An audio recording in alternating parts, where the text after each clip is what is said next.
Hello and welcome to civil service express. आज हम start करने जा रहे हैं एक नया टॉपिक, एक नया subject, that is industrial relation. Industrial relation का मतलब है कि जहाँ पे भी इंडस्ट्रीज एग्जिस्ट करती है वहाँ पे जो भी स्टेक होल्डर्स है, जो भी बेनिफिशियरीज हैं, उनके बीच का रिलेशनशिप। इंडस्ट्रीज की बात करें तो वहाँ पे कौन कौन स्टेक होल्डर्स है? एक है एम्प्लॉयज, एक है एम्प्लॉयर्स। तो जो भी रिलेशनशिप एग्जिस्ट करता है between employee and between employers, उसको हम बोलेंगे इंडस्ट्रियल रिलेशन। और इस सब्जेक्ट में हम पढ़ेंगे रिलेशंस होते क्या हैं, कितने तरीके के रिलेशंस होते हैं, उन रिलेशंस के बीच में क्या क्या प्रॉब्लम्स एग्जिस्ट करती है और उन प्रॉब्लम्स को रिजॉल्व कैसे किया जाता है। और इससे रिलेटेड जितने भी टॉपिक्स हैं इस पूरे सब्जेक्ट के अंदर में कवर्ड है। ये थोड़ा सा थियोरेटिकल पोर्शन है जहाँ पे आपको चीज़ों को समझना होगा और ज़्यादा यहाँ पे आपको फैक्ट्स की रटने की जरूरत नहीं है। यहाँ पे बस आपको चीज़ों को एक बार समझना है, डेफिनेशंस को समझना है। तो फर्स्ट है simple definition of industrial relation. Industrial relation refers to relationship between workers and employers within an industry. मतलब किसी भी इंडस्ट्री में जो वर्कर्स हैं या एम्प्लॉयज हैं और जो एम्प्लॉयज हैं उनके बीच में जो भी रिलेशनशिप एग्जिस्ट करता है उसको हम बोलेंगे इंडस्ट्रियल रिलेशन। इस इंडस्ट्रियल रिलेशन की बहुत सारे ऑथर्स ने डेफिनेशन भी दी है, तो कुछ डेफिनेशंस हम देख लेते हैं ताकि हमको समझ में आए कि इसका स्कोप क्या है, इसका दायरा कितना है अलग अलग ऑथर्स के पर्सपेक्टिव से।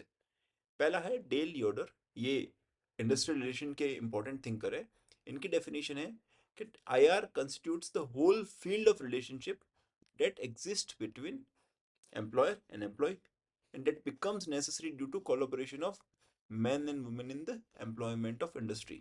Definition क्या है? Constitutes a whole field of relationship. मतलब जितने भी लोग काम कर रहे हैं उनके बीच में जो जो रिलेशनशिप एग्जिस्ट कर सकती है during the process of employment, वो सारी रिलेशनशिप आईआर के दायरे के अंदर में आती है। आर्मस्ट्रॉन्ग क्या बोलते हैं? IR concerns the system and procedures used by unions and employers. Union कौन होती है? जो भी एम्प्लॉय की एक ग्रुप होता है, एम्प्लॉय के रिप्रेजेंटेटिव ग्रुप्स होते हैं उनको बोलते हैं यूनियन, ट्रेड यूनियंस बोलते हैं जिनको। तो IR concerns the system and procedures used by unions and employers to determine the reward of effort, set conditions for employment and protect the interest of employed and employers and regulate how employers treat employees. मतलब ये क्या बोल रहा है कि जो भी system और प्रोसीजर्स यूज किया गया बाय द एम्प्लॉयज या उनकी यूनियंस या employers in order to determine the reward for effort, मतलब कितना उनको रेमुनरेशन मिलेगा, कितना रिवॉर्ड मिलेगा, जितना अगर एम्प्लॉय काम कर रहा है उस बेसिस पे कितना रिवॉर्ड मिलेगा। मतलब वेज फिक्सिंग का क्राइटेरिया हो, जहाँ पे भी वेज फिक्सिंग का काम हो तो वो आईआर के दायरे में आएगा। आपके एम्प्लॉयमेंट की कंडीशंस क्या क्या होगी वो सारे के सारे आईआर के दायरे में आएगी। और how the interest of employed and employees are going to be protected, that will be covered in IR, and how the employers will treat employees will depend on the industrial relations. So according to Armstrong, he extend the definition of Dale Yoder and gave a specific directions that IR includes the efforts that are done to reward for efforts, set conditions of employment, protect the interest of employed and employers, and regulate how employers treat employees. फिर एक Indian author है, thinker है, VP Singh, उनकी definition ये है कि industrial relation are an integral aspect of social relationships. वो industrial relation को सोशल रिलेशनशिप से जोड़ रहे हैं। कौन सी सोशल रिलेशनशिप? जो अराइज होती है एम्प्लॉयर और एम्प्लॉय की इंटरेक्शन से in the modern industries, and the relationship which is regulated by state, which is influenced by social forces and shaped by existing institutions. तो वीपी सिंह बोलते हैं कि जो भी इंडस्ट्रियल रिलेशन है वो जितना भी सोशल रिलेशनशिप अराइज होता है because of connection between employer and employee during in the modern industries, तो वो सारा का सारा रिलेशन जो है इंडस्ट्रियल रिलेशन के दायरे में आएगा। ये रिलेशन किन किन चीज़ों से रेगुलेट होता है? स्टेट उसको रेगुलेट करती है, मतलब गवर्नमेंट उसके लिए रूल्स और रेगुलेशंस बनाएगी। जो भी सोशल फोर्सेज है, मतलब सोसाइटी में जो भी फोर्सेज एग्जिस्ट करती है वो उसको इम्पैक्ट करेगी, और जो भी इंस्टीट्यूशन एग्जिस्ट कर रहे हैं वो भी इसको इम्पैक्ट करेंगे। तो ये जितना भी सोशल रिलेशनशिप एग्जिस्ट करता है बिटवीन एम्प्लॉयर एंड एम्प्लॉय, वो सारा का सारा आईआर के दायरे में आता है एज पर वीपी सिंह। तो आपको ब्रॉड ब्रॉड आइडिया लग गया होगा कि एक एम्प्लॉयर और एक एम्प्लॉय के जितने भी रिलेशनशिप्स होते हैं, जितने भी इंटरेक्शन होता है during the employment and related to the employment, वो सारा का सारा आईआर के दायरे में आता है। अब इसका स्कोप देख लेते हैं। जो ऊपर वाली डेफिनेशंस देखी उनके बेसिस पे कितना स्कोप है आईआर का इंडस्ट्रियल रिलेशनशिप का। सबसे पहली बात है कि labour relationships, it include relationship between labour union and management. देखो जब भी हम मैनेजमेंट की बात कर रहे हैं, मैनेजमेंट मींस एम्प्लॉयर और लेबर यूनियन का मतलब है एम्प्लॉयज। तो आईआर का दायरा क्या है? आईआर लेबर रिलेशंस डिसाइड करता है। आईआर एम्प्लॉयर और एम्प्लॉय के रिलेशनशिप डिसाइड करता है। लेबर रिलेशनशिप का मतलब है दो यूनियन का, मतलब एक जो रिप्रेजेंटेटिव है एम्प्लॉयर्स एम्प्लॉयज के जिनको बोलेंगे ट्रेड यूनियंस, और जो रिप्रेजेंटेटिव है एम्प्लॉयर के जिनको बोलेंगे मैनेजमेंट। तो वो यूनियन और मैनेजमेंट का रिलेशनशिप भी इंक्लूड करता है और इंडिविजुअली एम्प्लॉयर और एम्प्लॉय का भी रिलेशनशिप जो है उसको इंक्लूड करता है आईआर अपने स्कोप के अंदर में। सेकंड है जो भी पार्टीज है उसका रोल क्या होगा, वो डिसाइड करता है यार। एम्प्लॉयर का रोल क्या होगा, एम्प्लॉय का रोल क्या होगा, और अगर स्टेट पार्टिसिपेट कर रही है तो स्टेट का रोल क्या होगा आईआर के अंदर में। कॉन्फ्लिक्ट रेजोल्यूशन, मान लो कि दो पार्टीज है एम्प्लॉयर और एम्प्लॉइज, इनके बीच में कोई कॉन्फ्लिक्ट आ जाता है तो वो कॉन्फ्लिक्ट का रेजोल्यूशन कैसे होगा। ठीक है, ये सारा का सारा स्कोप है आईआर का। पहला तो रिलेशनशिप को मेंटेन करना, पार्टीज का रोल क्या है वो डिसाइड करना, और अगर कोई भी कॉन्फ्लिक्ट आता है तो उस कॉन्फ्लिक्ट को आइडेंटिफाई करना, उसको रिजोल्व करना। तो मेन एस्पेक्ट्स क्या बन जाते हैं आईआर के कि promotion and development of healthy labour management relationship. ठीक है, चाहे एम्प्लॉयर एम्प्लॉय रिलेशनशिप बोलो चाहे लेबर मैनेजमेंट रिलेशनशिप बोलो, दोनों सेम है। मेन आईआर का पर्पस है कि हेल्थी रिलेशनशिप मेंटेन रहे दोनों के बीच में, दोनों पार्टीज के बीच में। और एट द अल्टीमेट इसका ऑब्जेक्टिव क्या है? इंडस्ट्रियल पीस हो। मतलब जहां पे भी इंडस्ट्रीज है, जहां पे भी ये लोग स्टेक होल्डर्स एग्जिस्ट करते हैं, वहां पे पीस मेंटेन रहे और किसी भी तरीके का स्ट्राइफ ना हो, किसी भी तरीके की इंडस्ट्रियल स्ट्राइफ ना हो, कॉन्फ्लिक्ट ना हो। और एट द एंड क्या ग्रोथ हो? ग्रोथ हो इंडस्ट्रियल डेमोक्रेसी का, और उसका डेवलपमेंट हो। डेमोक्रेसी का मतलब है जहां पे सबको बोलने का अधिकार है और सबके राइट्स का प्रोटेक्शन होता है। सो IR is concerned with maintaining relationship, harmonious relationship, promoting industrial peace and avoiding industrial strife, and ensuring that there is development and growth of industrial democracy. तो ओवरऑल आपको चीजें समझ में आ गई कि आईआर का मेन पर्पस हम यही पढ़ने वाले हैं कि कैसे वो कॉन्फ्लिक्ट्स को आइडेंटिफाई करता है, उनको रिजोल्व करता है और अल्टीमेटली इंडस्ट्रियल पीस को प्रमोट करता है। नेक्स्ट है ऑब्जेक्टिव्स ऑफ आईआर। मतलब आईआर क्यों है, हमने जितना चीज पढ़ी है वही है, बस उसका एक थोड़ा सा एक्सप्लेनेशन है। तो सबसे प्राइमरी ऑब्जेक्टिव आईआर का क्या है कि maintain and develop good and healthy relationship between employers and employee. Employer में आप मैनेजमेंट बोल दो या ऑपरेटिव्स बोल दो, एम्प्लॉय में आप वर्कर्स बोल दो या उनको यूनियंस बोल दो, तो उनके बीच में गुड एंड हेल्थी रिलेशनशिप को मेंटेन करना आईआर का ऑब्जेक्टिव है। इसके साथ भी उसके कुछ सब ऑब्जेक्टिव्स भी है जो हम इस गोल को अचीव करने के लिए यूज करते हैं। पहला है स्टेब्लिशिंग साउंड रिलेशनशिप। ठीक है, साउंड, देखो शुरुआत में क्या होता है, जब भी कोई इंसान नया है, दो पार्टीज अगर नहीं है उनके बीच में रिलेशनशिप एग्जिस्ट ही नहीं करता है। ठीक है, एक कमर्शियल रिलेशनशिप है कि उसने उसको एम्प्लॉय किया, लेकिन एक दूसरा जो रिलेशनशिप होता है ट्रस्ट का, वो रिलेशनशिप एग्जिस्ट नहीं करता है। तो उसको बिल्ड करना वो आईआर का सबसे प्राइमरी ऑब्जेक्टिव है। सेकेंड इज कि इस तरीके से बिल्ड करना कि किसी भी तरीके का इंडस्ट्रियल कॉन्फ्लिक्ट ना हो, स्ट्राइक ना हो। वो कैसे किया जाएगा? आप दोनों के बीच में म्यूचुअलिटी डेवलप करो। और म्यूचुअलिटी किस चीज की? इंटरेस्ट की म्यूचुअलिटी होनी चाहिए, मतलब दोनों के इंटरेस्ट जो है वो मैच करनी चाहिए। मतलब अगर एम्प्लॉयर अगर कुछ कर रहा है तो उससे एम्प्लॉय का फायदा होना चाहिए, और एम्प्लॉय के एक्शन से एम्प्लॉयर का फायदा होना चाहिए। जब दोनों के इंटरेस्ट म्यूचुअल होंगे तब वो कॉन्फ्लिक्ट्स नहीं होंगे और तब स्ट्राइक्स को अवॉइड किया जा सकता है। Reducing the frequency of strike, lockouts and गिराव to enhance the workers economic status. देखो स्ट्राइक्स लॉकआउट्स हमने पहले भी पढ़ा है, घिराव हमने अभी तक नहीं पढ़ा है, हम आगे देखेंगे घिराव भी क्या होता है, और स्ट्राइक और लॉकआउट की भी डेफिनेशंस वापस रिपीट करेंगे। लेकिन इन सब का मेन पर्पस क्या है कि इन सबको रिड्यूस किया जाए, स्ट्राइक नहीं हो, लॉकआउट नहीं हो, किसी भी तरीके का घिराव नहीं हो, ताकि वर्क का डिस्ट्रप्शन नहीं हो। और वर्क का डिस्ट्रप्शन नहीं होगा, कंटिन्यूस होगा चीज़ों का, तो इकोनॉमिक डेवलपमेंट होगा उससे। अगर इंडस्ट्री का इकोनॉमिक डेवलपमेंट होता है तो वर्कर का इकोनॉमिक स्टेटस भी इंप्रूव होगा। तो आईआर का मेन जो गोल होगा उसमें एक ये भी गोल है कि वर्कर का जो इकोनॉमिक स्टेटस है, वर्कर का जो सोशल स्टेटस है वो इम्प्रूव होना चाहिए। फिर नेक्स्ट है encouraging workers participation in decision making. देखो नॉर्मली क्या होता है, एम्प्लॉयर अपने डिसीजंस लेता है और वो एम्प्लॉय को थोप देता है, तो वो एक हार्मोनियस रिलेशनशिप का साइन नहीं है। सबसे अच्छा तरीका क्या होगा कि वर्कर्स भी जो डिसीजंस उनको इम्पेक्ट करते हैं उसमें वो भी पार्टिसिपेट करे, अपना ओपिनियन दे। तो आईआर का गोल है कि वर्कर्स के पार्टिसिपेशन को एनकरेज करना in the decision making process या in the management of the company. Next is increasing productivity to reduce the employee turnover and absenteeism. अगर किसी भी तरीके का कॉन्फ्लिक्ट है, किसी भी तरीके का स्ट्राइफ है, कोई मनमुटाव एग्जिस्ट करता है, तो एम्प्लॉय का टर्नओवर ज्यादा होगा, मतलब एम्प्लॉय छोड़ के ज्यादा जाएंगे, turnover means number of employees living the company, और एब्सेंटिज्म ज्यादा होगा, लोग एब्सेंट ज्यादा रहेंगे। तो मेन पर्पस है आईआर का कि ये सारी चीजों को रिड्यूस करके एम्प्लॉय टर्नओवर को रिड्यूस किया जाए, एब्सेंटिज्म को रिड्यूस किया जाए, और प्रोडक्टिविटी को बढ़ाया जाए। क्योंकि आपने देखा होगा अगर किसी भी कंपनी में एम्प्लॉयर और एम्प्लॉय के रिलेशनशिप अच्छे नहीं है, या एम्प्लॉयर एक्सप्लॉइट कर रहा है एम्प्लॉय को, तो उस केस में टर्नओवर सबसे ज्यादा होता है और एब्सेंटिज्म की रेट भी ज्यादा होती है। तो आईआर का गोल है प्रोडक्टिविटी को बढ़ाना by reducing turnover and absenteeism. Next is minimising unnecessary government interference. देखो, जब भी अगर दो पार्टीज के बीच में कॉन्फ्लिक्ट बढ़ जाएगा, तो समवन और some other third party has to intervene. तो आईआर का गोल यही है कि हम ओवरऑल उस रिलेशनशिप को इतना हार्मोनियस बना ले कि जो गवर्नमेंट का इंटरफेरेंस है ना, वो मिनिमाइज हो जाए, और आपस में ऐसा मैकेनिज्म एग्जिस्ट करे कि एम्प्लॉयर और एम्प्लॉय आपस में ही अपने प्रॉब्लम्स को रिजॉल्व कर दे। ठीक है, आगे हम विविगिरी अप्रोच भी पढ़ेंगे कि विविगिरी भी कैसे इस पॉइंट को फोकस करते हैं कि गवर्नमेंट का इंटरफेरेंस बहुत कम होना चाहिए इंडस्ट्रियल रिलेशनशिप में। नेक्स्ट है development of industrial democracy based on labour partnership ensuring profit and making managerial decision. हमने डेमोक्रेसी की बात की, डेमोक्रेसी का मतलब क्या होता है?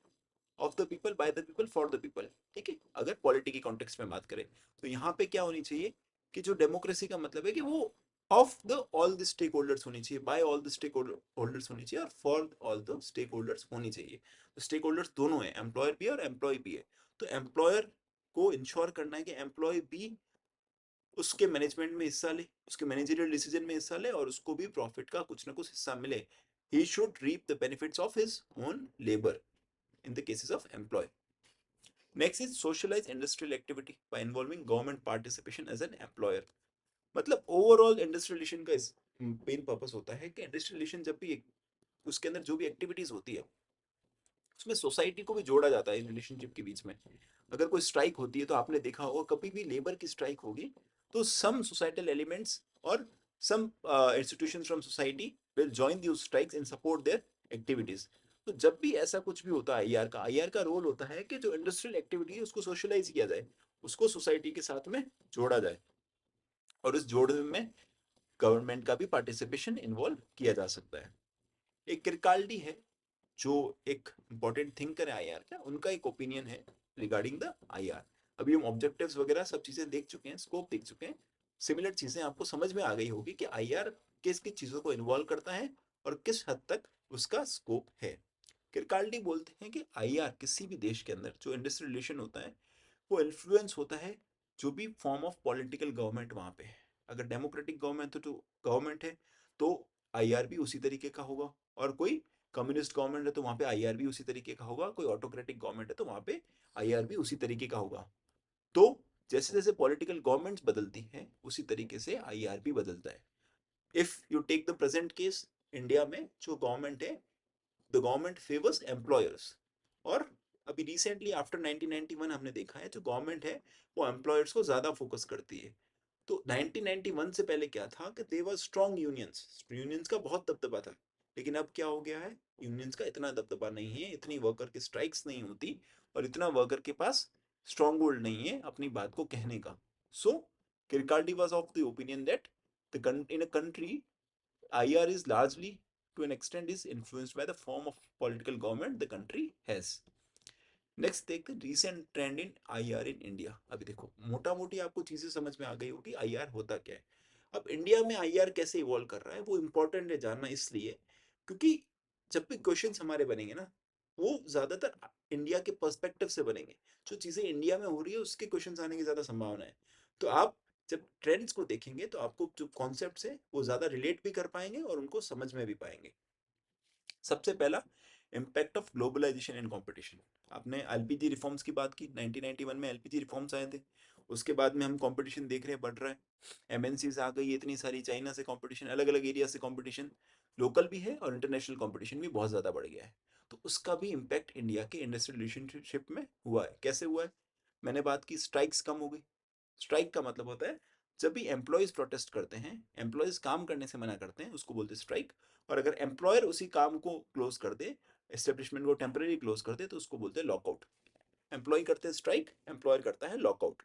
तो अभी स्ट्राइक्स और लॉकआउट्स दोनों में कमी आई है, क्योंकि कॉम्पिटिटिवनेस इतनी ज़्यादा है, आप स्ट्राइक करके खुद को बहुत पीछे ले जाओगे। इससे बेटर है कि आप स्ट्राइक ना करें, आप लॉकआउट्स ना करें और कंटिन्यूसली वर्क करें।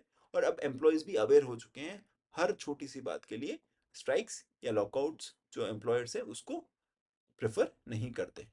जो एम्प्लॉयज़ जितने भी हैं आज की तारीख में, स्पेशली नॉलेज सेक्टर्स, अगर आईटी सेक्टर्स की बात करें, जैसे बात करें, तो वो नेगोशिएशंस को प्रेफर करते हैं और लीगल एक्शंस को प्रेफर करते हैं। और अब क्या हो गया है कि पहले क्या होता था, कलेक्टिव एक्शंस होते थे और कलेक्टिव बार्गेनिंग होती थी। मतलब एम्प्लॉय खुद को रिप्रेजेंट अकेले जाके कभी नहीं करता था। हमने कूली मूवी देखी हुई, तो कूली में सारे कूली जा रहे हैं, हर जितनी भी आप पुरानी मूवीज देखोगे तो उसमें लेबर का लीडर जा रहा है, यूनियन का लीडर जा रहा है वो सारी बात रखने के लिए। कुछ भी अगर एक भी इंडिविजुअल एम्प्लॉय को कुछ होता है तो यूनियन का लीडर जाता था। अब क्या हो गया है, बार्गेनिंग या नेगोशिएशन जो भी इंडिविजुअल लेवल पे होते हैं। अगर आपने कभी जॉब किया है या फिर कभी आपने आईआईटी फ्रेंड से पूछा होगा that whenever you negotiate the salary ना, आप इंडिविजुअली नेगोशिएट करते हो। आपको कोई इश्यूज है तो आप इंडिविजुअली जाके नेगोशिएट करते हो। अब इंडिविजुअल नेगोशिएशन बढ़ चुका है, इसलिए जो रोल ऑफ आईआर है वो भी कम हो गया है। अब चीजें इंडिविजुअल पे डिपेंड करती है रेदर देन कलेक्टिव यूनियंस या मैनेजमेंट पे। और एम्प्लॉयर्स जो है वो भी अब लॉकआउट्स को प्रेफर नहीं करते, क्योंकि फाइनेंशियल पेनल्टीज बहुत ज़्यादा है, कॉस्ट बहुत ज़्यादा है, प्रोडक्शन का लॉसेस बहुत ज़्यादा हो जाता है। तो अब एम्प्लॉयर्स भी जो है नेगोशिएशंस को प्रेफर करते हैं या लीगल एक्शंस को प्रेफर करते हैं। नेक्स्ट हो गया डिसइन्वेस्टमेंट। हमने देखा प्राइवेटाइजेशन हो रहा है बहुत सारा, तो उससे क्या हुआ कि वर्क एनवायरनमेंट या जो आईआर का एनवायरनमेंट है वो भी चेंज हो गया। वर्क का रिस्ट्रक्चरिंग हो रहा है। जो पहले हमारे काम करने का तरीका था, अब वो एमएनसीज के हिसाब से कॉस्मोपॉलिटन वर्क कल्चर हो गया है। ठीक है। यूनियन सिक्योरिटी जो थी वो खत्म होने लगी है, कि यूनियन जो सेफ्टी सिक्योरिटी देती थी वो भी चेंज हो गई है, जॉब सिक्योरिटी अब नहीं रही। तो बहुत सारी चेंजेस आ गए आईआर के एनवायरनमेंट में। और जो यूनियंस और गवर्नमेंट जो है, अब उनके भी रोल में डिफरेंसेस आ गए हैं। पहले क्या होता था कि workers were like just workers and they needed someone to protect their interest. लेकिन अब क्या हो गया, वर्कर्स सिर्फ वर्कर्स नहीं रहे, वर्कर्स खुद एम्प्लॉयर्स बन चुके हैं। आप देखोगे जितने भी आईटी में लोग काम करते हैं उन लोगों को ईसॉप भी मिल रहा है। ईसॉप का मतलब होता है कि आपको उस कंपनी का शेयर्स भी मिल रहे हैं, तो you are becoming a part owner. तो आपका रोल ही चेंज हो गया, आप ना वर्कर रहे, आप ना पूरे एम्प्लॉयर रहे, आप दोनों हो चुके हो। High compensation for voluntary retirement and exit. अब गवर्नमेंट भी अगर किसी को निकालना हो तो अच्छा खासा कंपनसेशन देती है और उसको रिटायर कर देती है। प्राइवेट में भी निकालना हो तो कंपनसेशन दे देती है। पहले की तरह नहीं है कि आपको सडनली निकाल दिया विदाउट कंपनसेशन।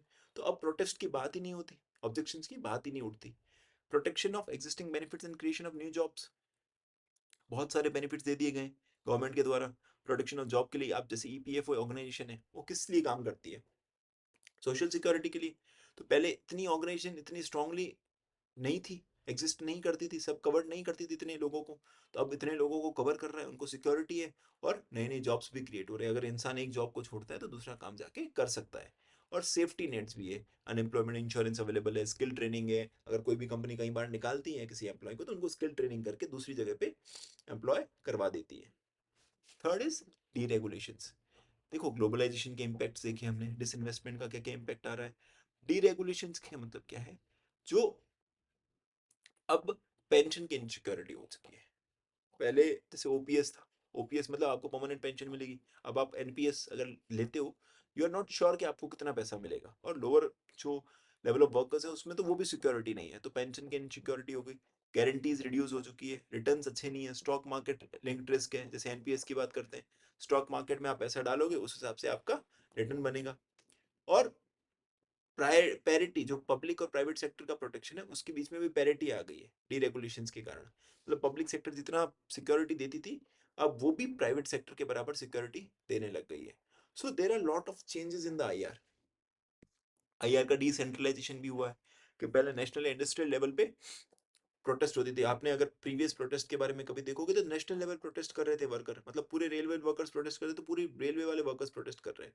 लेकिन अब केसेस में क्या होगा, जो भी इश्यूज होते हैं वो एंटरप्राइज लेवल पे हो रहे हैं, एकदम छोटे स्तर पे जाके इश्यूज हो रहे हैं, तो उसका ज्यादा इम्पैक्ट नहीं पड़ता और ज्यादा उसका कोई रोल नहीं रह जाता आईआर के अंदर में। डिस्प्यूट जो है इंडिविजुअल एंटरप्राइजेस पे है, और आज की तारीख में एंटरप्राइज भी नहीं, इंडिविजुअल लेवल पे एक सिंगल पर्सन के लेवल पे ही वो डिस्प्यूट्स एग्जिस्ट करते हैं। और यूनियंस की जैसे हमने बात की, इन सब के कारण यूनियंस की बार्गेनिंग पावर खत्म हो गई है। क्योंकि जब अगर कोई भी इंडिविजुअल है, उसको कुछ भी इश्यूज हैं, तो वो सीधा ही एम्प्लॉयर के पास जा रहा है और आपस में वो बैठ के रिजॉल्व कर रहे हैं। अगर कोई यूनियन के पास जा ही नहीं रहा है तो यूनियन का बार्गेनिंग पावर भी कम हो जाएगा। अब लोग यूनियन की मेंबरशिप प्रेफर नहीं करते हैं। आप जितनी भी आईटी या कोई भी जॉब है वहाँ यूनियंस एग्जिस्ट ही नहीं करती है, तो वहाँ पे जो यूनियन का बार्गेनिंग पावर था वो भी कम हो चुका है। नए नए एक्टर्स आ गए हैं आईआर के अंदर में, कंज्यूमर्स, कम्युनिटीज, वो आईआर के आउटकम्स को डिसाइड करती है। मतलब आज कंज्यूमर डिसाइड करती है कि कौन एम्प्लॉय रहेगा।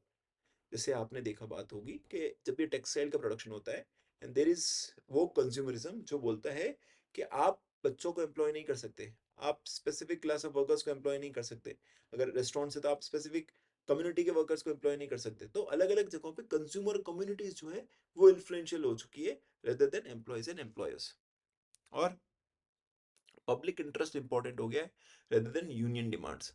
पहले क्या था, यूनियन कुछ भी डिमांड करती थी, if they had the pressure, if they had the bargaining power, वो अपनी बात मनवा लेती थी। लेकिन अब सबसे इंपॉर्टेंट कौन है, पब्लिक। क्योंकि अब कंज्यूमरिज्म है, कंज्यूमर सबसे ज्यादा इंपॉर्टेंट है, पब्लिक सबसे ज्यादा इंपॉर्टेंट है। और जो बंद है, प्रोटेस्ट है, उनके ऊपर भी रिस्ट्रिक्शंस लगा चुकी है गवर्नमेंट भी, in order to protect the consumer rights. क्योंकि आप पहले बंद कर देते थे, पहले हड़ताल होती थी, अब आपने देखा होगा हड़ताल या बंद जो है बहुत कम हो चुके हैं, बहुत रेयरली होते हैं, पॉलिटिकल रीजंस की वजह से होते हैं। पहले कमर्शियल रीजंस की वजह से, इंडस्ट्रियल रीजंस की वजह से भी बहुत सारे बंद होते थे, जिससे कंज्यूमर को बहुत इंपैक्ट होता था, सप्लाई चेन डिस्टर्ब हो जाती थी। अब सरकार ने भी उन पे रोक लगा दी और यूनियंस और मैनेजमेंट भी अब ये सब चीजें नहीं करता। नेक्स्ट है ट्रेड यूनियन, और उसमें क्या क्या इश्यूज आए। जो स्ट्रेंथ थी ट्रेड यूनियन की रिड्यूस हो गई। क्यों, हायरिंग नहीं हो पा रही है, क्योंकि मेंबरशिप लोग ज्वाइन ही नहीं कर रहे हैं। जो थे वो रिटायर ले रहे हैं, वॉलंटरी रिटायरमेंट ले रहे हैं। और जो यंग है या फीमेल वर्कर्स हैं वो इंटरेस्टेड ही नहीं है यूनियन की मेंबरशिप में। आप अगर आईटी या जो भी बाकी यंग मेंबर्स है, they are not interested in union politics. Second is, union का फोकस क्या होता है, एग्जिस्टिंग राइट पे। ठीक है, यूनियन अभी डिफेंसिव हो चुकी है, वो जो राइट्स है उसको प्रोटेक्ट करने में टिकी हुई है, लीगल एक्शंस लेने में टिकी हुई है, और नॉन पेमेंट इश्यूज पे फोकस करिए रेदर देन मिलिटेंसी। पहले क्या होता था, एग्रेसिवनेस थी यूनियन में, यूनियन एग्रेसिवली जाके अपनी राइट्स को असर्ट करती थी, नए राइट्स का डिमांड करती थी। अभी क्या हो गया, सिर्फ प्रोटेक्शन है, जो राइट्स हैं उसको प्रोटेक्ट कर दो, वो तुम कोई ना ले ले हमसे, बस उसी की प्रोटेक्शन में लगी हुई है। अब वो मिलिटेंसी रही नहीं, उस चक्कर में उसकी स्ट्रेंथ भी नहीं रही इतनी, और बार्गेनिंग पावर भी नहीं रही।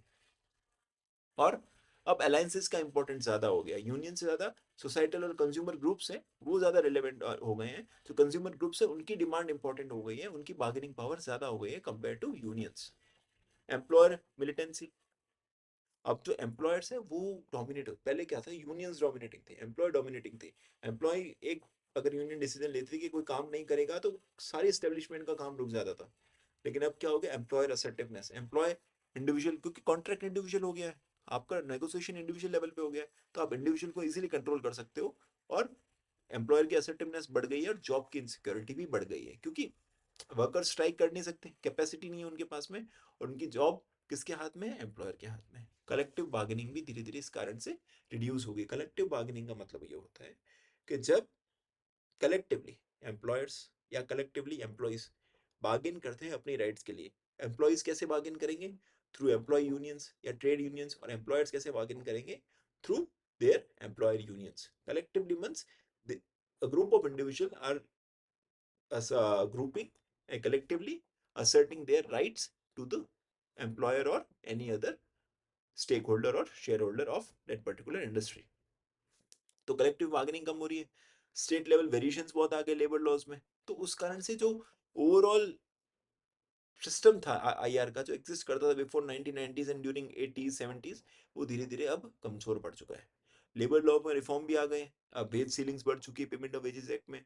सेंट्रल गवर्नमेंट ने बहुत सारे लॉज ले आए वेज के लेके, वुमेन्स को नाइट शिफ्ट में अलाउ कर दिया, ताकि सेफली वो, और वो भी सेफली सारे प्रोटेक्शन के साथ में, बहुत सारे कंप्लाइंसेस कम कर दिए। मतलब गवर्नमेंट ने भी इतने अच्छे रिफॉर्म्स ले आए हैं कि अब जो डिस्प्यूट के कारण थे वो बहुत कम रह गए। पहले क्या था, एक्सप्लॉयटेशन था, मतलब इंडिविजुअल का, उसको वेज नहीं पेमेंट हो रहा है या उसको कुछ पैसा नहीं मिल रहा है। अब क्या हो गया है, अब उसको प्रॉपर वेज भी मिलेगा और प्रॉपर पैसा भी मिलेगा, प्रॉपर सेफ्टी नेट्स एग्जिस्ट करते हैं जो गवर्नमेंट ने डिप्लॉय किए हैं for safety and protection of employers and employee both. सबसे इंपॉर्टेंट है अप्रोचेस टू आईआर, इससे प्रीवियसली भी क्वेश्चन आ रखा है। अप्रोचेस का मतलब होता है कि अलग अलग लोग हैं, अलग अलग इंस्टीट्यूशन है, वो आईआर को किस नजरिए से देखते हैं। पहला है डनलप सिस्टम अप्रोच। डनलप जो है, जॉन टी डनलप का ये सिस्टम अप्रोच है, और इनका मेन आइडिया ये था, वो बोलते हैं कि आईआर के अंदर बहुत सारे एक्टर्स जो हैं वो इंटरेक्ट करते हैं under a set of rules. ठीक है, आईआर तो बोलता है कि उसमें बहुत सारे एक्टर्स एग्जिस्ट करते हैं, एम्प्लॉयर है, एम्प्लॉय है, गवर्नमेंट है, सारे एक्टर्स हैं। They interact each other under a set of rules influenced by the environment. मतलब जो उनका इंटरेक्शन है, it is dependent on a particular type of rules and it is also influenced by the environment. मतलब आसपास की चीज़ों से influence भी होता है वो सिस्टम, और रूल्स पे डिपेंडेंट भी है। और इसका मेन आईआर का सिस्टम पर्पस क्या है कि ये एक्टर्स का इंटरेक्शन को डिफाइन करता है आईआर। इसमें की कंपोनेंट क्या है? पहला तो एक्टर्स कौन कौन है, एम्प्लॉयर है, एम्प्लॉय है और गवर्नमेंट है। कॉन्टेक्चुअल फैक्टर्स या एनवायरमेंटल फैक्टर्स क्या है? जैसे टेक्नोलॉजी हो गया, market, financial constants, distribution of power. हमने अभी इतनी बात की कि एम्प्लॉयर, एम्प्लॉइज और गवर्नमेंट जो है इंटरेक्ट कर रही है अगर टेक्नोलॉजी में चेंजेस आ रहे हैं, मार्केट में कुछ इश्यूज है, या पावर का डिस्ट्रीब्यूशन को लेके इनमें इंटरेक्शन होता है कि भाई टेक्नोलॉजी के कारण अगर एम्प्लॉइज को निकाला जा रहा है, then there will be a conflict, और उसके रिजोल्यूशन के लिए तीनों पार्टीज इंटरेक्ट करेगी। मार्केट में कुछ डाउनफॉल आ गया या डिमांड बढ़ गई तो उस केसेस में भी इंटरेक्शन होगा। या पावर का डिस्ट्रीब्यूशन करना है कि एम्प्लॉय पावरफुल है, एम्प्लॉयर पावरफुल है, गवर्नमेंट पावरफुल है, उस केस में भी इंटरेक्शन होता है। ठीक है, और ये सारे के सारे इंटरेक्शन तीनों के बीच में होता है is influenced by environment and dependent on some formal rules और इनफॉर्मल रूल्स। फॉर्मल मतलब कोई लॉज एग्जिस्ट करते हैं, कोई एग्रीमेंट है, कॉन्ट्रैक्ट है। इनफॉर्मल का मतलब है कोई कस्टम या प्रैक्टिसेस है उस सोसाइटी की या उस इंडस्ट्री की। Next is Oxford approach. Dunlop system का अप्रोच समझ में आ गया होगा। ये एक सिस्टम की बात करें कि आईआर एक सिस्टम है जिसमें अलग अलग एक्टर्स हैं, रूल्स के हिसाब से काम करते हैं और वो अपने आसपास के सारे एनवायरनमेंट से इम्पेक्टेड होते हैं। और उसको दिया किसने था? John T Dunlop, Harvard university के प्रोफेसर थे उन्होंने। इसका जो फोकस है ना, इसका फोकस है कि कैसे गवर्निंग जो वर्क प्लेस जो है उसको गवर्न किया जाए थ्रू रूल्स, और उस वर्क प्लेस को मेंटेन किया जाए। How rules governing the workplace are created and maintain. तो मेन फोकस है formation of rules which maintain the system. अब प्रॉब्लम इसमें सबसे बड़ी ये है कि डिस्क्रिप्टिव है, मतलब रूल्स बनाओ, वो करो, ये करो, वो सब रूल्स बनाने की बातें कर रही है ज्यादा, और कैसे कैसे काम होगा उसकी बात कर रही है। आप कॉन्फ्लिक्ट को एक्सप्लेन नहीं कर रही है। मतलब ये थोड़ा सा थेरेटिकल ज्यादा है, रूल्स बना दो, वो कर दो, ये सब चीजें कर दो, लेकिन एक्चुअली प्रैक्टिकली कॉन्फ्लिक्ट्स कैसे एग्जिस्ट करते हैं, उनका रिजोल्यूशन कैसे होगा, वो डनलप सिस्टम अप्रोच जो है वो उतनी बात नहीं करती। उसका मेजर फोकस सिस्टम ही रह जाता है, सिस्टम के अंदर के होने वाले इश्यूज पे वो पहुंच नहीं पाता है। नेक्स्ट है ऑक्सफोर्ड अप्रोच। मतलब जो एलन फ्लेंडर्स और ह्यूग क्लैक जो थे उन्होंने ये अप्रोच डिज़ाइन की, ऑक्सफोर्ड स्कूल के ये मेंबर्स थे। इनका कोर आइडिया ये था कि जो इंडस्ट्रियलाइजेशन है उसका मेन मोटा मोटी जो मेन मेन काम है वो कलेक्टिव बार्गेनिंग है। कलेक्टिव बार्गेनिंग हमने बात की, बार्गेनिंग बिटवीन अ ग्रुप और representative of employers and employees. तो वो बोलता है कि आईआर का मेन रोल ही कलेक्टिव बार्गेनिंग है। मतलब कुछ भी इशू हो, कलेक्टिव बार्गेनिंग करो, सॉल्व करो, आगे बढ़ो, that is IR, that's it. मतलब बहुत नैरो स्कोप दे दिया उन्होंने आईआर का। इनका अजम्पशंस क्या है कि कॉन्फ्लिक्ट, दो पार्टीज के बीच में कॉन्फ्लिक्ट होना नेचुरल है, एम्प्लॉयर और एम्प्लॉइज जो है उनके बीच में कॉन्फ्लिक्ट होना बहुत नेचुरल है, और इसको रेगुलेट करना है हमको रूल्स बना के। मतलब कॉन्फ्लिक्ट है, उसको आप डिनाई नहीं कर सकते, वो होगा ही होगा, दो लोग हैं, आपको रूल बनाना है, इंश्योर करना है कि बार्गेनिंग कलेक्टिवली हो जाए, आपस में वो दोनों मिले, अपनी बार्गेनिंग करें और चीज़ों को रिजॉल्व करें। तो इसका जो मेन फोकस क्या है, ट्रेड यूनियंस बने, क्योंकि कलेक्टिव बार्गेनिंग के लिए ग्रुप चाहिए। ग्रुप कौन है? एम्प्लॉय का ट्रेड यूनियन और एम्प्लॉयर्स का एम्प्लॉयर्स एसोसिएशन। तो ये दोनों बने और ये दोनों मिलके बार्गेनिंग करें और एट द एंड रिजोल्यूशन तक पहुंचे। फोकस इनका नेगोशिएशन पे है, कॉम्प्रोमाइज पे, क्योंकि बार्गेनिंग क्या होता है? बार्गेनिंग का मतलब है कि आप आपस में नेगोशिएट करोगे और कोई ना कोई पार्टी कॉम्प्रोमाइज करेगा अपनी चीजों को लेके, ताकि फाइनल रिजल्ट तक पहुंचा जा सके। इसका क्रिटिसिज्म क्या होगा? भाई नैरो है, मतलब सिर्फ कलेक्टिव बार्गेनिंग को ही आईआर का हिस्सा मानती है। अभी हमने ऊपर देखा था जब अप्रोचेस, स्कोप वगैरह, कंसेप्ट वगैरह पढ़ रहे थे उससे पहले, कि भाई कितना स्कोप है आईआर का, कितनी चीजें इंक्लूडेड है आईआर में, कलेक्टिव बार्गेनिंग से बहुत बड़ी है आईआर। नेक्स्ट है इंडस्ट्रियल सोशियोलॉजी अप्रोच, कि ये बोलता है कि जो आईआर में, मतलब इंडस्ट्रियल रिलेशनशिप में जो भी प्रॉब्लम्स एग्जिस्ट करती है वो एग्जिस्ट करती है इंडस्ट्रियलाइजेशन के कारण में। और जो इंडस्ट्रियलाइजेशन हुआ उसके कारण जो भी सोसाइटीज में इम्पैक्ट आए, उसके कारण आईआर की प्रॉब्लम्स एग्जिस्ट करती है। इंडस्ट्रियलाइजेशन का मतलब है जो यूरोप में स्टार्ट हुआ इंडस्ट्रीज का, है ना, और बाद में जो सोसाइटी उसके धीरे धीरे बदलाव आने लगा, तो उसका जो भी इम्पैक्ट है, चीज़ें हैं, वो आईआर के अंदर में आती है और आईआर की प्रॉब्लम्स का कारण है। इसका फोकस एरिया क्या है कि कैसे कैसे जैसे जैसे इंडस्ट्रियल ग्रोथ हुई, वैल्यूज में क्या क्या चेंजेस आए, कल्चर में क्या क्या चेंजेस आए और वर्क एनवायरनमेंट में क्या क्या चेंजेस आए थे। और इसका फोकस है वर्कर का एलिनेशन कैसे हुआ, सोशल स्ट्रेटिफिकेशन कैसा हुआ और माइग्रेशन कैसा हुआ। वर्कर एलिनेशन का मतलब है कि कैसे जैसे जैसे इंडस्ट्रीज आई तो वर्कर अपनी प्रोडक्ट से, अपना जो भी उसने प्रोड्यूस किया है during working in the organisation, उससे एलिनेट हो गया। आज पहले क्या होता था, अगर कहीं से भी आप मान लो एग्जांपल लेते शूज बनवा रहे थे, तो यू नो कि वो शूज बनाने वाला इंसान कौन है और आप उससे एसोसिएटेड थे, आप जानते थे वो बनाने वाला कौन है और वो वर्कर भी जानता था कि मैंने जो प्रोडक्ट बनाया है वो कौन यूज करने वाला है, कैसे यूज करने वाला है, सब उसका आइडिया रहता था। लेकिन अब क्या हो गया, आपको नहीं पता कि आपका फोन किसने बनाया, आपका लैपटॉप किसने बनाया, आपके हाथ में जो पेन है किसने बनाया, यू डोंट नो। और ना वर्कर को पता है कि उसके प्रोडक्ट का कैसे यूटिलाइजेशन होने वाला है। तो वो एलियनेशन हो गया जो मार्क्स जिस चीज की बात करता है, सेम चीज। कैसे सोशल स्ट्रेटिफिकेशन हो गया, पहले क्या था, रिच या पुअर क्लासेस थी, फिर रिच क्लास, मिडिल क्लास और पुअर क्लास, उसमें भी बहुत सारी क्लासेस आ गई।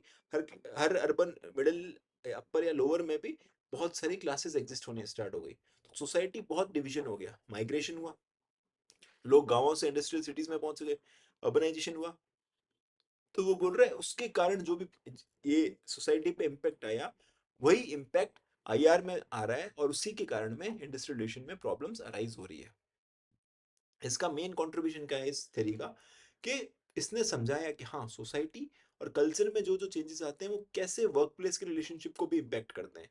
मतलब जो वर्क प्लेस के रिलेशनशिप है या जो इंडस्ट्रियल रिलेशनशिप है वो सिर्फ वर्क प्लेस पे डिफाइंड नहीं होते, उनका इम्पैक्ट जो है वो सोसाइटी से भी आता है, कल्चर से भी आता है, और उससे होने वाले कंबाइंड इंडिविजुअल पे इम्पैक्ट जो आता है उसका इम्पैक्ट आपको फाइनल जो है आईआर में भी दिखेगा। तो इस थ्योरी का मेन क्रिटिसिज्म हम यही बोल सकते हैं कि ये सोशियोलॉजिकल एक्सप्लेनेशन दे रहे हैं कि प्रॉब्लम्स एग्जिस्ट करती है, वो क्यों करती है, उसमें सोसाइटी का क्या क्या रोल है, उस चीज की वो बात कर रहा है।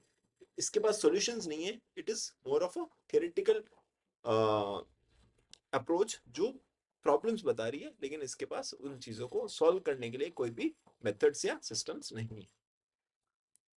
नेक्स्ट है action theory approach. Action theory approach किसने दी थी, एलन फॉक्स ने दी थी। ठीक है, और जो पार्सन की सोशल एक्शन थ्योरी है, अगर किसी ने सोशियोलॉजी पढ़ी है तो उसको आइडिया होगा पार्सन की सोशल एक्शन थ्योरी क्या, उसी पे इसने बिल्ड किया। अपने लिए इतनी इंपॉर्टेंट नहीं है, हम सिर्फ इतना देखेंगे एक्शन थ्योरी अप्रोच है। और वो ये बोलता है कि जो आईआर है उसको हमको समझना पड़ेगा in the terms of human interaction in being. मतलब जो इंसान है वो आपस में कैसे इंटरेक्ट करते हैं और इंटरेक्शंस को क्या मीनिंग देते हैं। मतलब मान लो कि मैं और आप, हम जितने भी लोग हैं, सब किसी एक चीज को देख रहे हैं, ठीक है, पर्टिकुलर एनीथिंग, एक, लेकिन सब चीज, सब लोग एक ही चीज को देख रहे हैं, लेकिन हम उसको क्या मीनिंग असाइन करेंगे, हम उसका क्या मतलब निकालेंगे, it will depend on individual to individual. तो आईआर का मेन पर्पस क्या है, वो समझना कि ह्यूमन इंटरेक्शन क्या है और ह्यूमन उन इंटरेक्शंस को कैसे मीनिंग असाइन करता है, उसको समझना ही एक्शन थ्योरी अप्रोच है। वो ये बोलते हैं कि जो इंडिविजुअल के एक्शन है वो इंटरप्रिटेशन से गाइडेड होते हैं, not just by structures. So initially क्या हो रहा था, जो भी क्लासिकल थियरीज थे इस आईआर के, उनका मेन पर्पस था, या पब्लिक एडमिनिस्ट्रेशन के, उनका मेन पर्पस क्या था कि हम स्ट्रक्चर्स को स्ट्रांग बना दे। अगर स्ट्रक्चर सही होगा उसके बाद तो भाई कंपनी सक्सेसफुल होना पक्का है, प्रोडक्टिविटी बढ़ जाएगी, सब कुछ अच्छा अच्छा होने लगेगा। स्ट्रक्चर्स का मतलब है कि अगर जैसे हम गूगल की बात कर ले, गूगल का जैसे प्रेजेंट की बात करते हैं, गूगल में उन्होंने बहुत अच्छे इंफ्रास्ट्रक्चर है, उनके पास सारी फैसिलिटीज है, अंदर सब कुछ है। तो उनका मेन पर्पस क्या है कि स्ट्रक्चर इतना बढ़िया कर दिया हमने, सिस्टम इतना बढ़िया कर दिया है कि अगर इसमें कोई भी आएगा वो अच्छा ही प्रोड्यूस करेगा, उसकी प्रोडक्टिविटी अच्छी होगी। लेकिन नहीं, एक्शन थ्योरी क्या बोलती है कि सिर्फ स्ट्रक्चर से काम नहीं चलता। अब उन स्ट्रक्चर्स पे इंटरप्रिटेशन क्या है, मतलब हाउ द एम्प्लॉय परसीव दो स्ट्रक्चर्स ना, दैट इज इंपॉर्टेंट। मतलब जो भी सिस्टम आपने बना दिया उसमें एम्प्लॉय का इंटरप्रिटेशन क्या है, how employees sees the things, वो डिसाइड करेगा कि आपके आईआर अच्छे होंगे या नहीं होंगे। तो इसमें आईआर के आउटकम्स किस चीज पे डिपेंड करेंगे, हाउ एम्प्लॉयज और how union define situations and responses. मतलब हो सकता है कि एम्प्लॉयर ने काम अच्छा किया लेकिन यूनियन और एम्प्लॉय को समझ में नहीं आया, उनको उनको गलत लगा, उनको लगा नहीं हमारे हित की चीज नहीं है।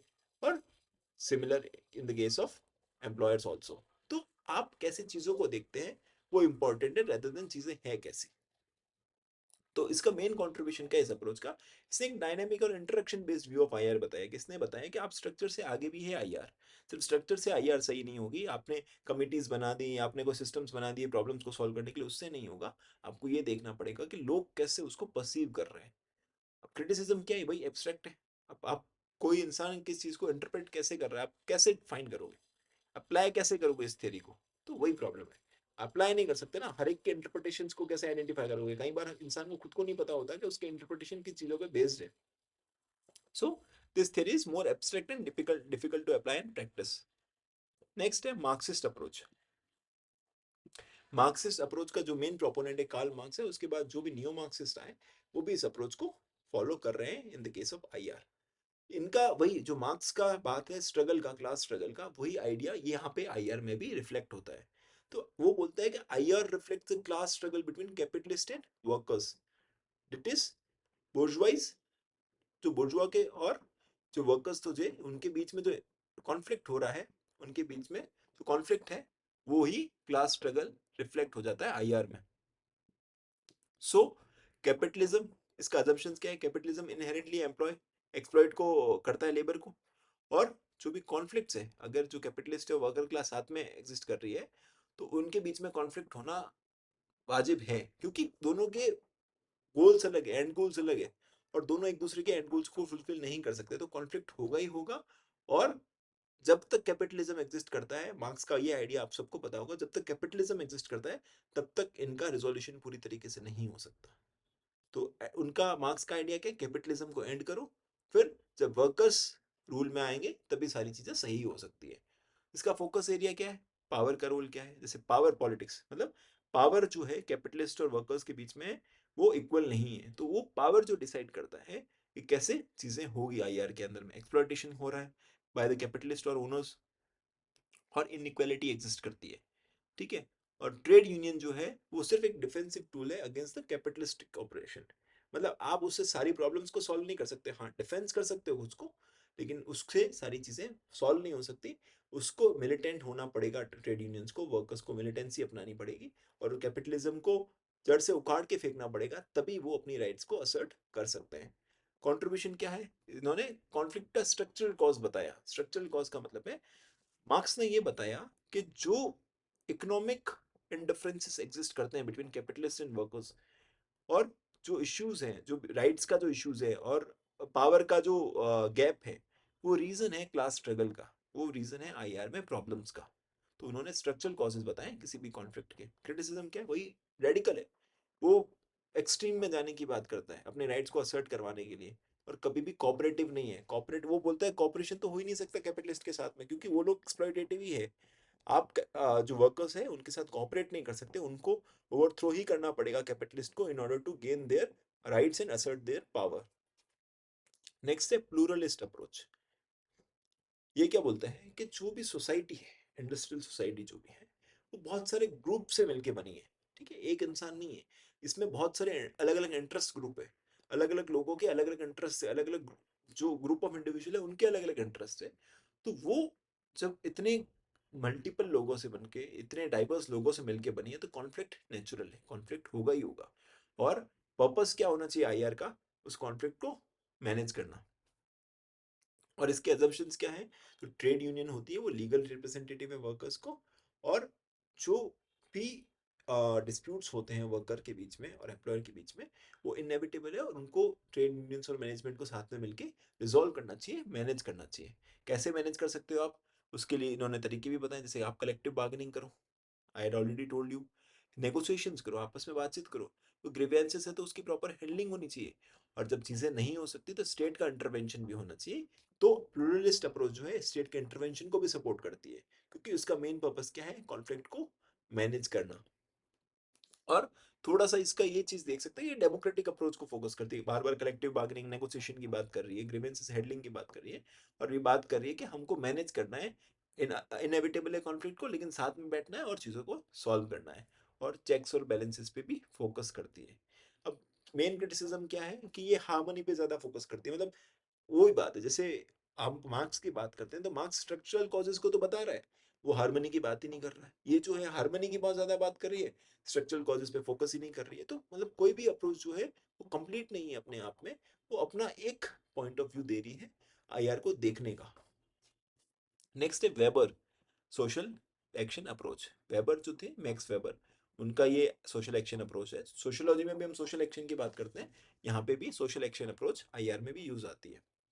ये बोलता है कि आईआर जो है उसको अगर किसी भी एरिया के इंडस्ट्रियलाइजेशन को आपको समझना है, किसी भी कंट्री के इंडस्ट्रियलाइजेशन को समझना है, तो आपको लोगों के एक्शंस को समझना पड़ेगा कि हाउ पीपल बिहेव, ठीक है, और उन उनका बिहेवियर जो कैसे इम्पेक्टेड है उनके गोल से, उनके वैल्यू से, उनके ट्रेडिशन से, उनके इमोशन से। जब आप उनको देखोगे तो आपको समझ में आएगा कि उनके गोल्स क्या है, उनके वैल्यूज क्या, ट्रेडिशंस क्या, इमोशंस क्या है। और जब आप इन सब चीज़ों को समझोगे तब आप एक अच्छे आईआर, एक अच्छे इंडस्ट्रियल रिलेशनशिप को बना पाओगे, मैनेज कर पाओगे। तो आईआर जो भी है वो लोगों के एक्शंस के थ्रू दिख जाता है। तो इन्होंने कुछ टाइप्स ऑफ सोशल एक्शन भी बोले आईआर में। अलग अलग तरीके के एक्शन होते हैं इंडिविजुअल के। पहला होता है गोल ओरिएंटेड एक्शन, कि इंसान गोल, अपना जो भी गोल है उसके हिसाब से काम करता है, ठीक है। जैसे वर्कर जो है बार बार नेगोशिएट करते हैं हायर वेजेस के लिए, क्योंकि उनका गोल क्या है कि मेरे को मैक्सिमम पैसा मिल जाए अपने काम के लिए। Next is value based action, कि हर बार पैसा इंपॉर्टेंट नहीं, कई बार वो अपनी वैल्यूज के हिसाब से काम करते हैं। People act according to their ethics, moral और बिलीव्स। जैसे जो गांधीयन वैल्यूज वाले वर्कर्स हैं वो नॉन वायलेंट स्ट्राइक को फोकस करते हैं। या फिर हम जैसे मंगल पांडे वाली बात की थी, Mangal Pandey was working in a British establishment, British military में काम कर रहे थे। व्हेन ही रियलाइज कि हाँ उसमें कुछ बीफ या ऐसा कुछ एग्जिस्ट करता है, और तो उन्होंने भी प्रोटेस्ट किया। सिमिलरली वो वैल्यू बेस्ड एक्शंस थे, ठीक, कोई गोल ओरिएंटेड नहीं थे, उनका कोई गोल नहीं था, उनकी वैल्यूज को वो इम्पैक्ट कर रहे थे, उनकी वैल्यूज के वो खिलाफ थे। तो उस केस में वैल्यू बेस्ड एक्शन भी करता है एक इंडिविजुअल। फिर होता है ट्रेडिशनल एक्शंस। कई बार लोगों के जो एक्शंस होते हैं उनके कस्टम्स या हैबिट्स के हिसाब से बने हुए होते हैं। जैसे कई फैमिली मेंबर्स होते हैं तो एक ही स्टेब्लिशमेंट में, एक ही ट्रेड में काम करते रहते हैं। आपने कई बार देखा होगा किसी शॉप में, मतलब उसके पिताजी भी, या फैक्ट्रीज थे उनके पिताजी भी काम कर रहे थे, दादाजी भी काम कर रहे थे, उनका बेटा भी अब आके वहीं काम कर रहा है। सो समटाइम्स कस्टम्स या हैबिट जो होती हैं वो भी इंडस्ट्रियल रिलेशन को डिफाइन करती है। इमोशनल एक्शंस, फीलिंग्स है कहीं, सीधी सी बात है ना, इंसान की जो फीलिंग्स है उससे भी उसके एक्शंस डिसाइडेड होते हैं। जैसे कुछ ऐसा हो गया ऑर्गेनाइजेशन के अंदर में जिसने एंग, छोटी सी बात थी, इतनी बड़ी भी नहीं होती। आप जैसे किसी मान लो फैक्ट्री का ओनर है, उसका बेटा आया और उसने इंसल्ट कर दिया किसी वर्कर को, तो workers will start protesting suddenly out of anger. तो फीलिंग से भी उनके एक्शंस डिसाइडेड होते हैं। तो आपको ये समझना पड़ेगा कि ये जो इंडिविजुअल के एक्शन है किस चीज पे बेस्ड है, गोल ओरिएंटेड है, वैल्यू बेस्ड है, ट्रेडिशनल है, इमोशनल है। तो उस हिसाब से आप चीजों को रिजोल्व कर पाओगे और एक हार्मोनियस इंडस्ट्रियल रिलेशनशिप को मैनेज कर पाओगे या प्रोड्यूस कर पाओगे।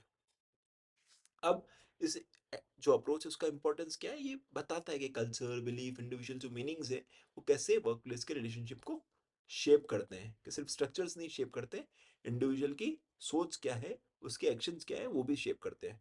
और मैंने जैसे बात की कि जो ये अप्रोच है वेबर की, ये सोशोलॉजिकल अप्रोच है।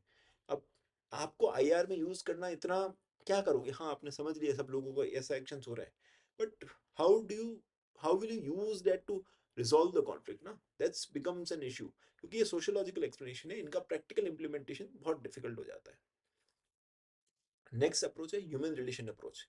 इसको दिया था एल्टन मेयो और हाथरॉन। एक्सपेरिमेंट जो किए थे एल्टन मेयो ने, उसके बेसिस पे उन्होंने ये ह्यूमन रिलेशन अप्रोच को प्रोपोगेट किया था या प्रपोज किया था। इसका कोर आइडिया क्या था, हाथरॉन एक्सपेरिमेंट एक सिंपल में बताता हूँ। उन्होंने एक फैक्ट्री में एक्सपेरिमेंट किया जहाँ पे उन्होंने अलग अलग फैक्टर्स, अलग अलग जो भी चीज़ें इम्पेक्ट करती है इंडिविजुअल को, उनको रखा, बार बार चेंज किया। जैसे लाइट है तो लाइट को बंद चालू किया, अच्छे इन्वायरमेंट में उनको रखा, अच्छी लाइट में रखा, फिर खराब लाइट में उनको काम करवाया, कहीं को अकेले काम करवाया, फिर उनको अपने फ्रेंड्स के साथ काम कराया। एंड ही रियलाइज के जो वर्क प्लेस में जो हार्मनी है और प्रोडक्टिविटी है वो तब इम्प्रूव होती है जब इंसान के सोशल और साइकोलॉजिकल नीड्स को मीट किया जाए। ह्यूमन रिलेशन अप्रोच या एल्टन मायो के आने से पहले क्लासिकल थेरीज जो थे वो क्या बोलते थे कि इंसान को पैसा दे दो वो सब कुछ कर लेगा। वो बोलते थे man is an economic man, आप उसको पैसा दो वो आपको प्रोडक्टिविटी देगा। लेकिन नहीं, मेयो ने रियलाइज किया, हाथरॉन एक्सपेरिमेंट के थ्रू रियलाइज किया कि सिर्फ उसकी इकोनॉमिक नीड्स पूरा करने से चीजें नहीं होगी, आपको उसके social needs, psychological needs. Social needs का मतलब क्या होता है कि आपने उसको ग्रुप ऑफ फ्रेंड्स के साथ रखा, उसको अच्छा लग रहा है काम करके तो वो ज्यादा काम कर रहा है। साइकोलॉजिकल नीड्स है उसकी, और कोई नीड्स है, अच्छा एनवायरमेंट चाहिए, अच्छा वर्क प्लेस चाहिए, डिसेंट वर्क एनवायरमेंट चाहिए, हाइजीन फैक्टर्स अच्छे चाहिए, वो सारी चीजें अच्छी होगी तो उसकी प्रोडक्टिविटी और हार्मनी भी बढ़ेगी वर्क प्लेस के अंदर में। इसका मेन प्रिंसिपल्स क्या है? Man are just just not economic beings, they are also social beings. तो उन्होंने ये बोला कि इनफॉर्मल ग्रुप्स, जैसे इनफॉर्मल ग्रुप का मतलब ये होता है कि ग्रुप ऑफ फ्रेंड्स जो एग्जिस्ट करता है ऑर्गेनाइजेशन में। फॉर्मल का मतलब है कि जो कंपनी के द्वारा बनाया गया फोर्सफुल ग्रुप, जैसे टीम हो गई, वो फॉर्मल ग्रुप हो गया। लेकिन इनफॉर्मल ग्रुप का मतलब है कि इनफॉर्मली एग्जिस्ट करता है, जो लोग मिलते मिलते उनका ग्रुप बन गया है। लीडरशिप, कम्युनिकेशन, मोटिवेशन, ये सारी चीजें भी आईआर को शेप करती है। क्या लीडरशिप स्ट्रक्चर होना चाहिए, इंडिविजुअल कैसे लीड करना चाहिए, कैसे कम्युनिकेशन होना चाहिए आपस में एम्प्लॉयज और एम्प्लॉयर्स के बीच में, या मोटिवेशन फैक्टर्स क्या है उस वर्क में, वो सारी की सारी चीजें भी आईआर को शेप करती है। और यही रीजन था ह्यूमन रिलेशन अप्रोच के आने के कारण ही नई नई एचआर की प्रैक्टिस है। जो अभी एचआर का रोल दिख रहा है, वो एचआर का रोल जो है आफ्टर एल्टन मेयो ज्यादा रेज हुआ, उस एचआर का रोल की अहमियत ज्यादा बढ़ी। उससे पहले एचआर के रोल की इतनी इंपॉर्टेंस नहीं थे। एम्प्लॉय का वेलफेयर है उस पर फोकस होने लगा, टीम वर्क पे फोकस होने लगा। लेकिन इसका क्रिटिसिज्म यही है कि ये कॉपरेशन पे ज्यादा फोकस करता है। मतलब वही है कि गुडी गुडी वाली चीजें बात कर रहा है, मतलब सब अच्छा अच्छा अच्छा अच्छा सब हो जाए, तो वो कॉपरेशन पे बात कर रहा है। ये भी स्ट्रक्चरल एरियाज को भूल जा रहा है, स्ट्रक्चरल जो पावर कॉन्फ्लिक्ट है उसको इग्नोर कर देता है। हमने जितनी अप्रोचेस पढ़ेंगे, हर अप्रोच एक पार्ट को ज्यादा फोकस कर देती है तो दूसरे पार्ट को वो इग्नोर कर ही देती है। नेक्स्ट है हमारे गांधीयन अप्रोच। गांधी की जो अप्रोच है वही ट्रस्टीशिप अप्रोच है।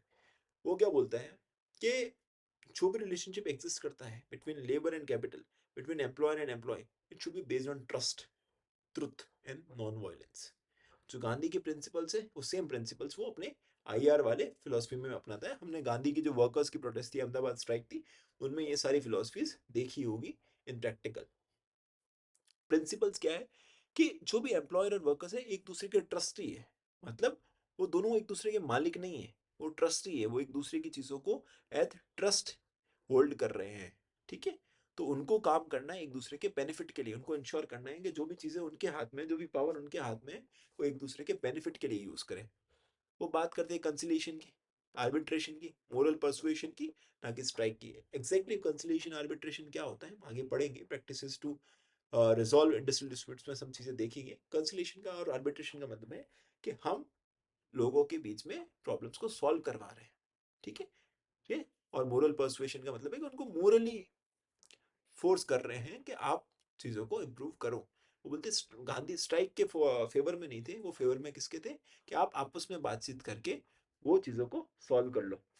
और स्ट्राइक करो जब करो, जब कुछ और चारा ना बच जाए, जब और कोई ऑप्शंस ना बचे, then you should go for strike. Strike should be used as a last resort and there should only be non violent strike. आप वायलेंट स्ट्राइक्स नहीं करोगे, सिर्फ नॉन वायलेंट स्ट्राइक्स करोगे, और वो भी लास्ट रिसोर्ट। पहले आपको कंसिलेशन, आर्बिट्रेशन, मोरल पर्सुएशन को करना है। कंट्रीब्यूशन क्या है कि जो गांधी का जो आइडिया है ना, वो एक आईआर में एथिकल और मोरल डायमेंशन को लेके आ रहा है कि हाँ ट्रस्ट की बात कर रहा है, ट्रुथ की बात कर रहा है, नॉन वायलेंस की बात कर रहा है। तो वो एथिक्स को लेके आ गया, मोरालिटी को लेके आ गया। और हमने देखा है कि जो कोऑपरेटिव सोसाइटीज जो है ना, वहाँ पे गांधीयन आइडिया ही फॉलो होता है। वहाँ के अगर कोई भी डिस्प्यूट्स होते हैं तो वहाँ पे गांधीयन आइडिया के थ्रू ही चीज़ों को सॉल्व किया जाता है। और कोऑपरेटिव सोसाइटी पर से ही गांधीयन आइडिया पे ही बेस्ड है। क्रिटिसिज्म क्या है भाई? आइडियलिस्टिक है। मतलब आप बहुत अच्छी अच्छी बात कर रहे हैं, लेकिन वो मॉडर्न इंडस्ट्री इतनी कॉम्पिटेटिव एनवायरनमेंट में ये सारी चीजें कर पाना बहुत मुश्किल है। वो है गांधीयन अप्रोच का क्रिटिसिज्म। नेक्स्ट आता है ह्यूमन रिसोर्स मैनेजमेंट अप्रोच या एचआरएम अप्रोच। एचआरएम अप्रोच क्या बोलते हैं, ह्यूमन नाम से समझ में आ रहा है कि जो ह्यूमन रिसोर्स है ना, या वर्कर्स जो है एसेट्स है, they are human capital, not just factors of production. Factors of production क्या होता है? कैपिटल, लेबर, लैंड, मशीन, ये सब फैक्टर्स ऑफ प्रोडक्शन है। मतलब प्रोड्यूस करने के लिए क्या क्या चीजें चाहिए होती है। तो हाँ वर्कर्स चाहिए होते हैं, लेबर चाहिए होते हैं, पर लेबर सिर्फ फैक्टर्स ऑफ प्रोडक्शन नहीं है, दे आर ऑल्सो असेट्स। वो इंपॉर्टेंट असेट है, इसको ह्यूमन कैपिटल के नाम से जानते हैं। तो फोकस क्या होना चाहिए आईआर का? इंडिविजुअल के डेवलपमेंट पे, ट्रेनिंग पे, परफॉर्मेंस अप्रेजल पे, या रिवॉर्ड पे। जो हम एचआर की बात करते हैं ना, ह्यूमन रिसोर्स, तो एचआर जो जो काम करता है वो क्यों कर रहा है? क्योंकि जो एचआर वाला ये एचआरएम अप्रोच जो थी, ये एल्टन मेयो की जो ह्यूमन रिलेशन अप्रोच थी, वहीं से इंस्पायर्ड होके कर रहा है। एचआर अप्रोच बोलती है कि इन्वॉल्व करो एम्प्लॉय को डिसीजन मेकिंग में, और उनका एम्प्लॉयर का और एम्प्लॉय का जो रिलेशनशिप जो है वो हार्मोनियस होना चाहिए। उसके लिए आप उसको मोटिवेट करो, उसके करियर के लिए, ग्रोथ के लिए प्रोस्पेक्ट्स प्रोवाइड करो, जिससे रिलेशनशिप हार्मोनियस होगा। तो इस अप्रोच का मेन फोकस क्या रहा, इसने कॉन्फ्लिक्ट मैनेजमेंट से टैलेंट मैनेजमेंट की तरफ चला गया। ये पहले हम क्या बात कर रहे थे कि कॉन्फ्लिक्ट एग्जिस्ट करते हैं, उसको कैसे मैनेज करें, इंडस्ट्रियल रिलेशनशिप अप्रोच वगैरह जो भी थी उसमें हम कॉन्फ्लिक्ट को मैनेज कर रहे थे, प्रॉब्लम से उसको रिजॉल्व कैसे करें। लेकिन ये अप्रोच क्या बोलती है, कॉन्फ्लिक्ट मैनेजमेंट तो होता रहेगा, हम टैलेंट को मैनेज करेंगे, हम इंडिविजुअल को ग्रो करेंगे, उसको नरिश करेंगे ताकि वो और अच्छे से परफॉर्म करे और चीजें और बेहतर होती जाए। इसको जनरली यूनिलैटरल मैनेजरियल अप्रोच बोला जाता है। यूनिलैटरल का मतलब है कि यहाँ से मैनेजमेंट का रोल बहुत ज्यादा है। मैनेजमेंट बोल रहा है कि हम ट्रेन करेंगे, हम डेवलप करेंगे, हम अप्रेस करेंगे, हम रिवॉर्ड करेंगे, हम इन्वॉल्व करेंगे, हम रिलेशनशिप को मैनेज करेंगे। तो सारा रोल एचआर कौन है, एचआर किसकी पार्टी है, एचआर को अपॉइंट कौन करता है, मैनेजमेंट। एचआर मैनेजमेंट का हिस्सा है। तो एचआर भी जो काम कर रहा है ना, वही कैसे देख रहे हो ना, वो एचआर जो भी काम कर रहा है वो मैनेजमेंट का काम कर रहा है। तो वहां पे मैनेजमेंट का रोल डोमिनेटिंग हो जाता है, और कलेक्टिव बार्गेनिंग जो दोनों साथ में बैठ के अपने लिए डिसाइड कर रहे थे, वो चीजें इग्नोर हो जाती है। और सबसे लास्ट अप्रोच है और इंपॉर्टेंट अप्रोच है वीवी गिरी। वीवी गिरी इंडिया के 4th प्रेसिडेंट थे और ट्रेड यूनियन के लीडर भी थे, वर्कर्स के लीडर भी थे। उनका मेन आइडिया क्या था कि अगर कोई भी डिस्प्यूट होता है, कोई भी कॉन्फ्लिक्ट होता है, तो वर्कर्स को रिलाय करना है कलेक्टिव बार्गेनिंग पे और म्यूचुअल नेगोशिएशन पे। मतलब आप आपस में बार्गेनिंग करो, आपस में नेगोशिएशन कर लो और चीजों को रिजॉल्व कर लो। They should not depend much on the government intervention. VV Giri जो थे प्रेसिडेंट ऑफ इंडिया, बट वो गवर्नमेंट के इंटरवेंशन के कंप्लीटली खिलाफ थे। He didn't like government intervention in industrial relation और issues of workers and employers. इनके मेन फोकस पॉइंट एरियाज क्या थे कि जो ट्रेड यूनियंस है ना, वो सेल्फ लैंड होनी चाहिए। मतलब उनको किसी की जरूरत नहीं होनी चाहिए, उनको स्टेट की जरूरत नहीं होनी चाहिए, उनको पॉलिटिकल पार्टीज की जरूरत नहीं होनी चाहिए। वो अपने आप में ही सेल्फ रिलायंट होनी चाहिए। और ये फोकस करते हैं कि ट्रेड यूनियन बहुत स्ट्रांग हो और जितनी भी ट्रेड यूनियन है उनके बीच में भी आपस में यूनिटी एग्जिस्ट करे। और विवेक गिरी बात करते हैं वॉलेंट्री नेगोशिएशंस की। हमने क्या बात की कि आपस में ही तुम नेगोशिएट कर लो, वर्कर्स और एम्प्लॉयर्स जो आपस में नेगोशिएट कर ले और थर्ड पार्टी का रोल ही ना हो। और वो बोलते थे कि जो स्ट्राइक है वो अच्छा है, लेजिटिमेट वेपन है, लेकिन जब सारी चीजें, सारे हथियार आपके खत्म हो जाए, सारे तरीके आपके एंड हो जाए, उसके बाद में आप स्ट्राइक करो। It should be the last resort. और गवर्नमेंट का इंटरवेंशन भी है, एकदम लास्ट में होना चाहिए। जब इंडिविजुअली चीजें सॉल्व नहीं हो पा रही है, तो अब गवर्नमेंट आएगी और गवर्नमेंट का रोल जो होगा एज फैसिलिटेटर होगा, एज मीडिएटर होगा, ना कि कंट्रोलर के रूप में। गवर्नमेंट का ओवर इन्वॉल्वमेंट होना ही नहीं चाहिए। ठीक है। और मेन इसका इंपॉर्टेंस यही है विधिगिरी की अप्रोच का, कि इन्होंने ट्रेड यूनियन के रोल को स्ट्रेंथन करने की बात की। और लिमिटेशन ये है कि बहुत आइडियलिस्टिक बोला जाता है, क्योंकि जनरली जो एम्प्लॉयर्स होते हैं वो बहुत पावरफुल होते हैं, वर्कर्स वीक होते हैं, तो इस केसेस में स्टेट को इंटरवीन करना ही पड़ जाता है कई बार। नेक्स्ट हम देखते हैं, ये एक टेबल है, आप उसमें से देख सकते हो जो भी अप्रोचेस की हमने बात की है उसकी एक समरी अवेलेबल है। एक बार आप प्रॉपरली जो स्टेटमेंट्स है उसको पढ़ लेना, बाद में इस टेबल को आप रेफर कर सकते हो कि हर एक अप्रोच का मेन मेन आइडियाज क्या है।